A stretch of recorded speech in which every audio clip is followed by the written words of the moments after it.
I've looked forward to this for a while, you guys. This is the official case of the North Carolina killer. He has quite a rap sheet, and he was nicknamed one of the most infamous serial killers of the decade back then. Mr. Henry Wallace. This is just a reminder, I will be having a official broadcast for a Q&A type of discussion in the future. But here we go with Henry Wallace. Thank you again. Next right now is one I've been personally looking forward to for a long time. It's the true story of none other than Henry Louis Wallace, Charlotte, North Carolina's most notorious and horrible serial killer. Very interesting story, and it is indeed a true story. I'll be going over this for a bit before we get into the next update is part 2 of the Pisgah National Forest situation, which you can guess relates to another very well-known serial killer. But Henry Louis Wallace. Between the years of 1992 and 1994, the city of Charlotte was home to a man who would become the city's most prolific and notorious serial killer. Between May of 1992 and March 1994, Henry Louis Wallace would take the lives of at least 10 innocent women and victims. His under-the-radar reign of terror is something residents of the Queen City never forget. In spite of the number of victims discovered in a short period, the Charlotte police didn't connect Wallace's victims for some time. Once they realized the crimes were related, Wallace was arrested in 1994, 4 days after authorities issued a warning to residents of East Charlotte that he was on the loose. He was raised by a single mother and worked long hours in what's known as the textile industry, officially for manufacturing. Wallace grew up in the tiny town of Barnwell, South Carolina. By all accounts, he was a model student. He had no bad grades, and he had more than at least several extremely great report cards. He eventually fell into trouble with the law in his hometown and moved to Charlotte around 1992. In 1990, he was questioned again by police in Barnwell about the death of a young woman whose body was found in the nearby lake. He was never formally charged in that murder. And I would agree with some that we need to consider giving most of them the chair, because we have taken a lot of very, very hard decisions and done a lot of hard work to clear everything out of the government and similar things, and we don't want to leave these types of people around. So I would concur with most of those who say, they should not be left around. That may be, that may indeed be correct. Within months, he had strangled 2, leaving the body of the first one near some railroad tracks. The remains of the second Charlotte, North Carolina victims discovered 2 years later in a wooded area. Oddly enough, the second victim was a friend of his girlfriend, and after he killed and mutilated her, he went to the police station with the victim's sister a second time to file a missing persons report. But that was how Wallace got close, by having a seemingly pleasant demeanor. In other places, he was known as the Taco Bell Strangler, because he decided to work at Taco Bell for a while. This fact alone earned him the name. He was commonly referred to as the Charlotte Strangler, but Wallace's crimes were much more personal and pronounced. He also RP'd all of his victims. Wallace managed to stay under the radar of authorities for a long time. Some believe it was because he disposed of the bodies of his victims in different ways. Yet all were the same socioeconomic stature and were actually physically strangled. On February 4th, 1994, a little more than a month before he was captured, the Taco Bell Strangler is arrested on an unrelated charge. He was caught shoplifting and stealing from various stores, as expected. The authorities had not made a connection between the murders and just decided to make sure and check. He was released temporarily, and then the day after killing his last victim on March 13th, interesting, this all takes place in 1994. After killing his last victim, he was taken in permanently. He confessed to killing 10 in the Charlotte area and is now on death row. Knowing a serial killer had free reign over all of Charlotte for over 15 years made most residents uneasy. They didn't really desire to talk too much or visit outside. Since being sentenced, Wallace has made more than one unsuccessful appeal to overturn his death sentence. And that's very interesting. I'm going to talk about that a bit. I think it's very interesting what they decided around the sentencing. And there are similar things that really need to be known about this. So look forward to that. Thank you. Henry Louis Wallace was ex-Navy with an ex-wife and one child. No one really knows how he went wrong and when it occurred, but it seems that got mad at women somewhere along the lines in his life. He also had an abusive and hateful mother who was both verbally and physically violent most times. She ordered Henry Wallace and his sister to whip each other in front. This is common. They usually hate their mothers. In the 6th grade, his father, whom Wallace had never met, called Henry Wallace and said he wanted to meet him. They set up a time. Wallace waited for him all day. No one ever showed up. Wallace never forgot that day. He was popular in high school and college, of course, cheerful, polite, and also gregarious. He officially joined the U.S. Navy in 1984 at age 19. He then served 8 consecutive years in terms and married in the Navy at the same time. The marriage broke up and he was left with an adopted child. He was bitter about the breakup. The case was famous because it seemed that the police were not investigating it as diligently as they might if it were white people. After his arrest in 1994, he also confessed to killing a call girl in Charlotte.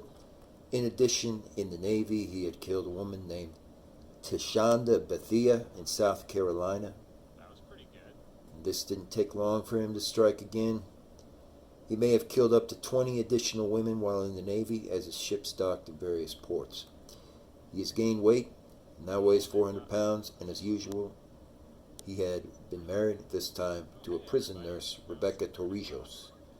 He is on death row. Serial killer Henry Louis Wallace killing spree began in 1990 with the murder of Tashonda Bethia in Barnwell, South Carolina. He went on to RP and murder 9 more victims in Charlotte. Between 1992 and 1994, he was arrested on March 13, 1994.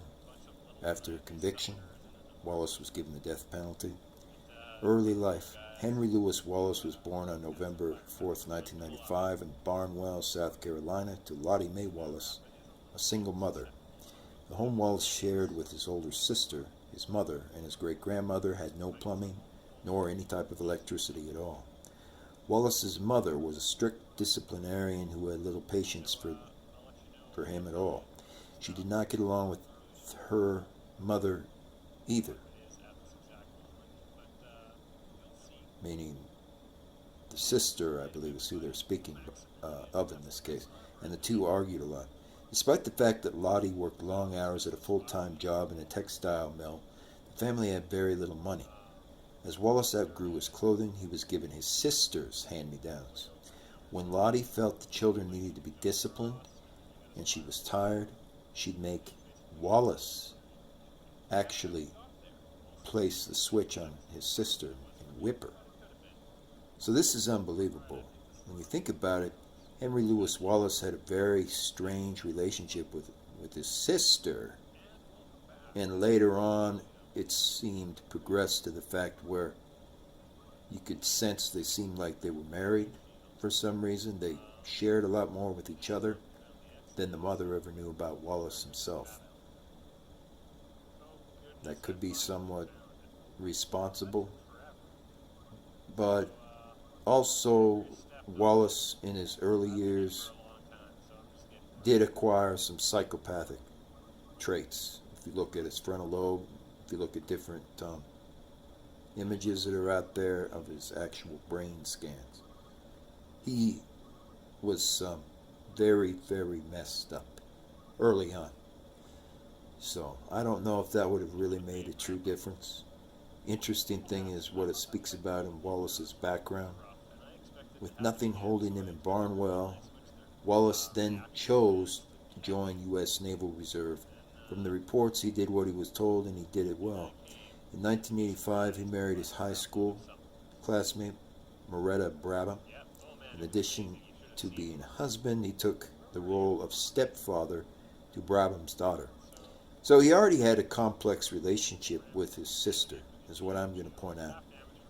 And this is kind of unusual. I mean, sometimes you see this in like the state of Washington, right?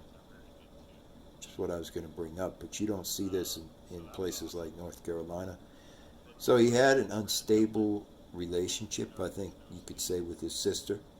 And then he ended up taking on another person, Merida Brabham, and the Brabham's own daughter.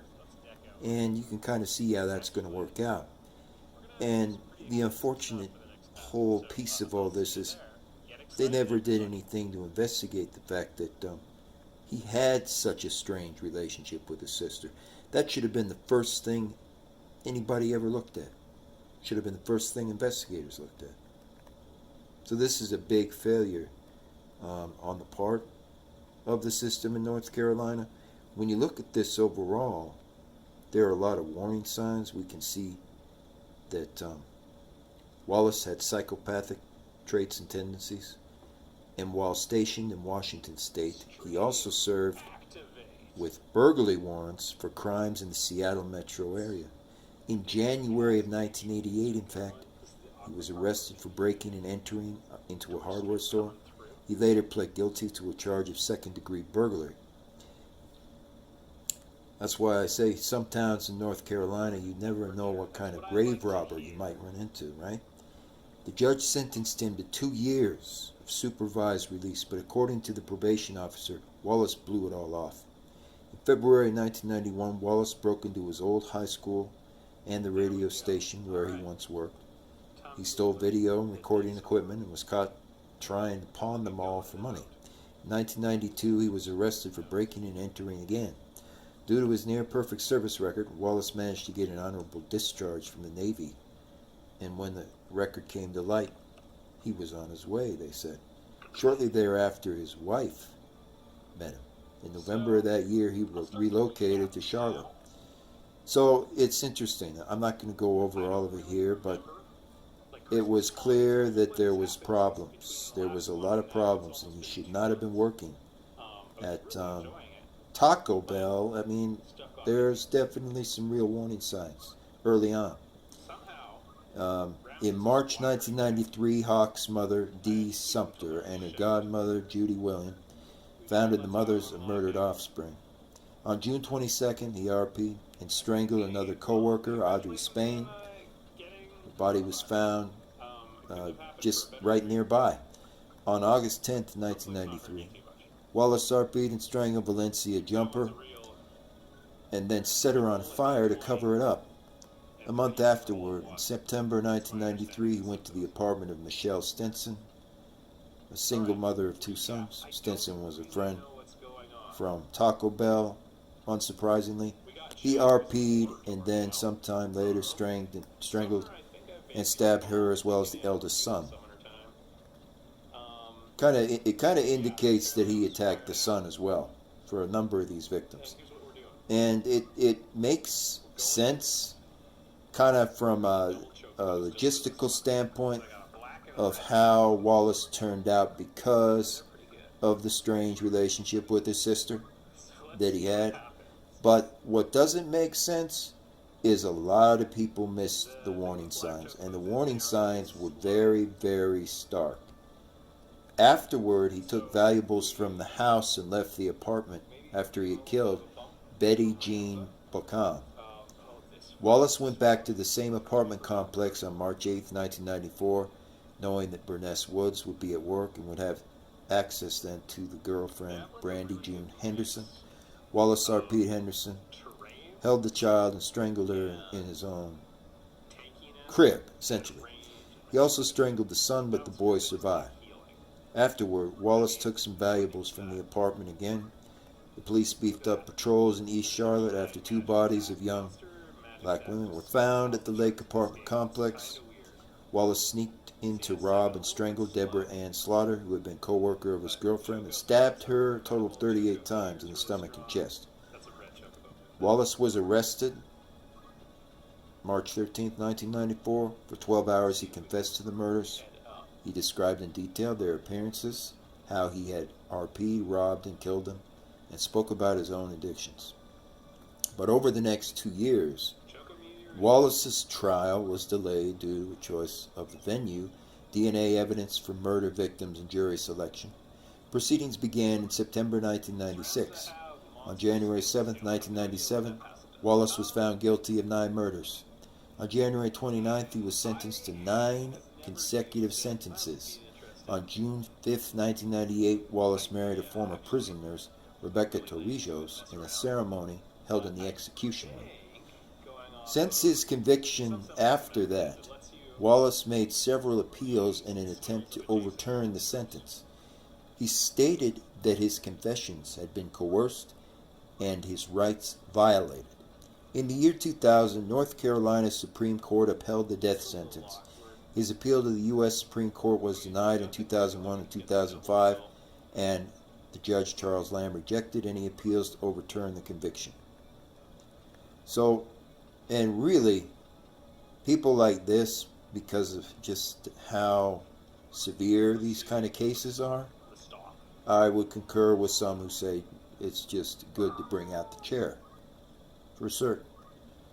But in any case, anyways, the Louis Henry case was a very important case for a number of reasons.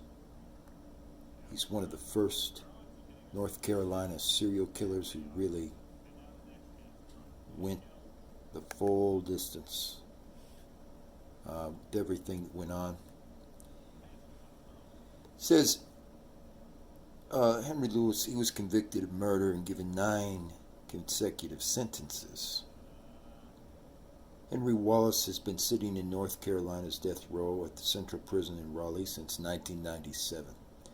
No one has been put to death in North Carolina since 2006 due to the pending suits challenging the penalty. The situation isn't likely to be resolved soon. And so Henry Wallace essentially is not expected to be put to death anytime soon. To many, it is just the latest perversion of justice to occur for the victims. The new documentary on Discovery, Bad Henry, details not only the tragedy of the murders, but the firestorm of controversy surrounding the handling of the murder investigations. It graphically depicts all of the drama of frustrated, grieving mother Dee Sumter against Detective McFadden. Sumter, along with her daughter, Shauna's boyfriend, found Shauna's lifeless body in a bathtub of water and her eyes still open. The black women there make 7% of the overall population, but according to studies done by the Center for Disease Control, they are murdered at twice the rate of white or Hispanics. The only other women killed at comparable rates are non-Hispanic Native American indigenous tribes. The media seems to care much more about the murders of whites and reports on those cases quicker. Now, I don't know if it's exactly 100% correct, those statistics that they report on certain ethnic groups more than others, but, you know, what I would say to that is it's another case that people should pay particularly close attention to, because it took place in North Carolina, and there's a lot that could be said about the area of North Carolina, especially where this happens. Though not as easily discernible, there was in fact a common theme among the Charlotte victims. Citizens blamed Charlotte police for not investigating the cases and the emergence of patterns indicating there was a single perpetrator. All the victims connected to Henry Wallace left a clue that the police force was dealing with a serial killer, and they should have known exactly who it was. It wasn't known until many victims had already met their untimely deaths that this serial killer was, in fact, sociopath Henry Wallace. This directly correlated with the rise in the sale of the use of crack cocaine. In contrast, there were only 7 full-time homicide detectives early on in the Charlotte Police Department. McFadden doesn't explicitly state it, but he alludes to Wallace's wildly varying modus operandi over the course of the murders. Serial killers are believed to mainly stick to one manner of approaching and killing their actual victims, but with Wallace, it was completely separate from that. He stabbed and strangled most of his victims, and in some cases, he would thoroughly clean up the crime scene, but in others, he never cleaned anything up. Sometimes he would kill them in their home, sometimes he just murdered them outside. Most victims' bodies he left at the crime scene, and others he just dumped them wherever he chooses. Unlike most serial killers, Wallace knew every one of his victims very, very well. There were women and victims he knew working around the area. Sadie McKnight was friends with his own sister. There was never any evidence of a struggle at any of the crime scenes. Wallace was the one who went to file the missing persons report for Caroline Love. It was a really close friend of his. It's interesting. So he goes and he files these missing person reports, but he has no remorse for, killing them later. He went to the funeral of Valencia Jumper, and then Wallace RP'd and strangled Jumper to death, and then set her on fire. Who would do something like this? They wondered. There were small children at 2 of the crime scenes, one a 10-month-old, the other basically strangled and left to die. The mother held the baby in the chest, and Wallace continued and commenced all of the assaults. The baby was discovered lying by himself in the middle of the bed, pool of blood everywhere. A more attentive police force may have honed in on similarities in the cases where he used a ligature because it also represented a signature for these crimes. He didn't use a belt or electrical cord as many killers, but instead used bath towels. McFadden admitted that strangulations as a cause of death were rare, and he hadn't really investigated it as in depth as he should have. Wallace had also RP'd all the victims. It wasn't readily apparent since he made them all redressed, but the kits were completed on every one. The investigators had not processed any of them at the time of Wallace's apprehension. Failure of law enforcement to prioritize processing of RP continues to plague law enforcement and frustrate victims many decades later. Squarely at the intersection of gender and justice has become worrisome, as Detroit Assistant Prosecutor Worthy spearheaded the movement to clear the shameful backlaw.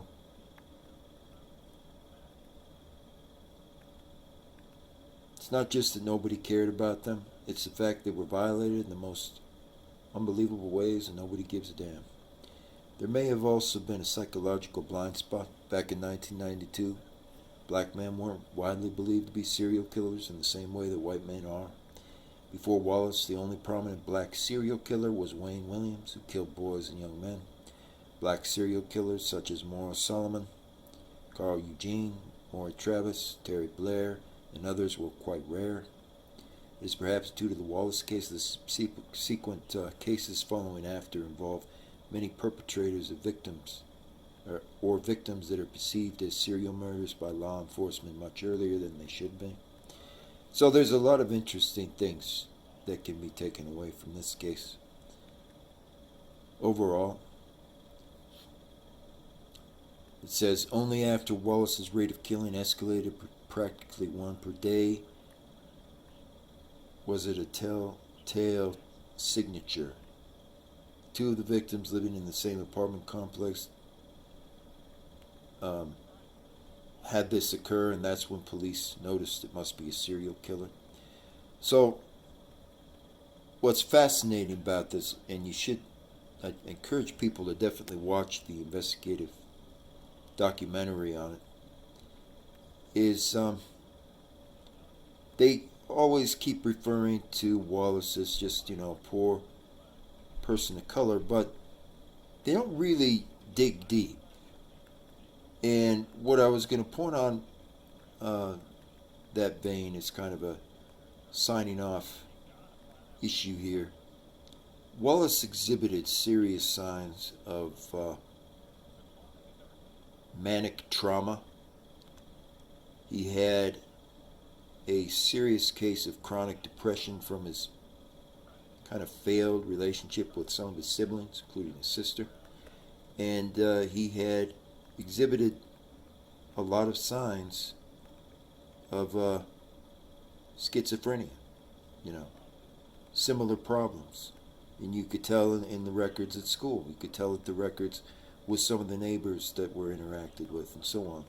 And so I just wanted to point out that because those signs were so prevalent and of concern, those should have been the number one things investigators were looking for the whole time. They should have caught some of these warning signs, and they should have done a better job to weed this out, by actually going and interviewing Wallace and similar people, because it is really a horrific incident. Charlotte, North Carolina is not known for these types of things. And looking back on it, it's one of the worst crime sprees in that state's fairly short history. So it's worthy of further investigation. They found other murder items at the residence and at the home, but they never actually featured these. It's kind of strange. I noticed they never featured them on the investigative discovery documentary, but he used many different types of items. So all around a fascinating case, and a very large testament to why we need so much reform all throughout our justice system. Thank you again. More coming up from North Carolina soon.